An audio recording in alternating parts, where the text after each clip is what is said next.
Este vehículo es un Nissan Altima modelo 2003 con el motor 2.5. El sonido que hace es muy parecido al sonido de la cadena cuando está fallando. Si no es la cadena, al menos es muy parecido. Retiro la tapa que cubre la cadena y me encuentro con que la cadena no tiene juego. La cadena está apretada.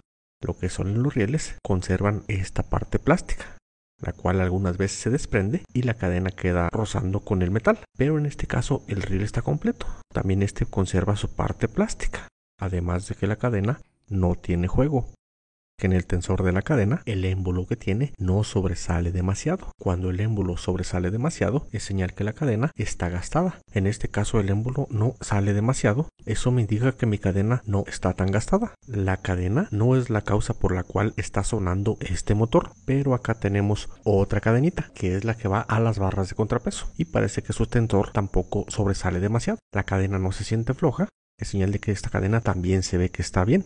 Pero ya que estamos hablando de las barras de contrapesos, también pueden ser la causa del sonido que se escucha en este motor. Vamos a quitarlas para revisarlas.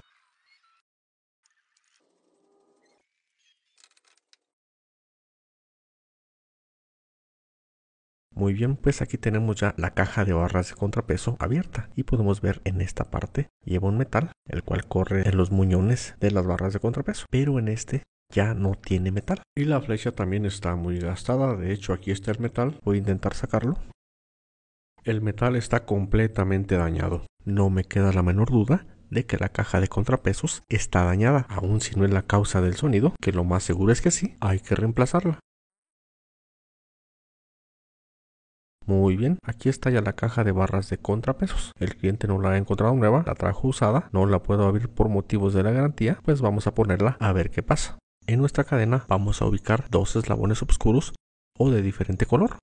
Este es un eslabón, voy a resaltarlo. Y este es el otro eslabón, también voy a resaltarlo un poco. Uno de los eslabones irá a dar con una marca que está en el engrane de cigüeñal, la cual es conveniente poner apuntando hacia arriba. Tomaremos en cuenta que el lado donde los eslabones están más cerca uno de otro quedará a nuestra derecha, que es la izquierda del motor, y el lado donde los eslabones están más retirados uno de otro quedará a nuestra izquierda, que es la derecha del motor. En el engrane de la barra de contrapesos tenemos esta marca, la cual irá a coincidir con el eslabón oscuro.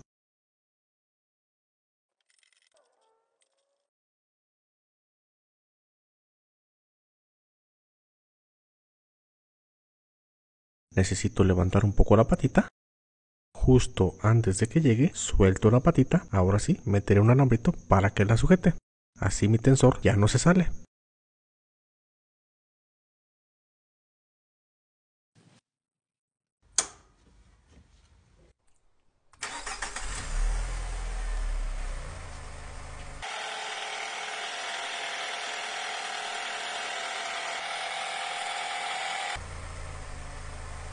Para más videos como este, síguenos en la página de Facebook Chane Tutoriales de Mecánica.